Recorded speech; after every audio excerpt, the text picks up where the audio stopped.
আসসালামু আলাইকুম। আমি ডাক্তার আশিক আহমেদ কনসালটেন্ট হিসেবে কর্মরত আছি ঢাকা পঙ্গু হাসপাতালে। আজকে আমি কথা বলতে চাই হাঁটুর লিগামেন্ট ইনজুরি, বিশেষ করে এসিএল লিগামেন্ট ইনজুরি নিয়ে।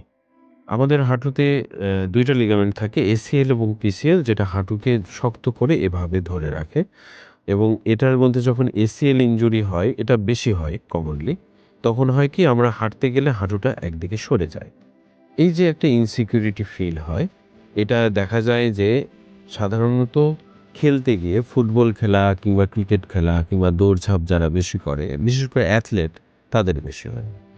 এবং এসিএল ইনজুরি যদি হয়ে যায় সেক্ষেত্রে চিকিৎসকের পরামর্শ অনুযায়ী এটাকে বিভিন্ন পরীক্ষা-নিরীক্ষার মাধ্যমে আমরা কনফার্ম করি এবং এসিএল ইনজুরি হলে মনে রাখবেন এখানে অপারেশন ছাড়া আপনার কোনো এটার সমাধান নেই। তো এটার খুবই এখন বর্তমানে আমরা এটা একেবারেই না কেটে ক্যামেরার সাহায্যে আমরা এসিএল অপারেশন করতে পারি এবং উন্নত বিশ্বের মতো আমাদেরও এসিএল অপারেশনের সাকসেস রেট প্রায় সমান।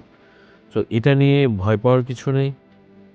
এসিএল যদি ছিঁড়ে যায় সেক্ষেত্রে মনে রাখবেন অবশ্যই আপনার অপারেশন লাগবে এবং সেক্ষেত্রে এসিএল অপারেশন করতে পারদর্শী এইরকম ডাক্তারের পরামর্শ নিন এবং যত দ্রুত সম্ভব অপারেশন করিয়ে নেওয়া উচিত, কারণ যত দিন যাবে আপনার হাঁটুর ক্ষয় বাড়তে থাকবে। অপারেশন করার উদ্দেশ্য হচ্ছে ১, আপনার হাঁটুকে স্টেবল করা এবং ২, আপনার হাঁটুর ক্ষয়কে রোধ করা।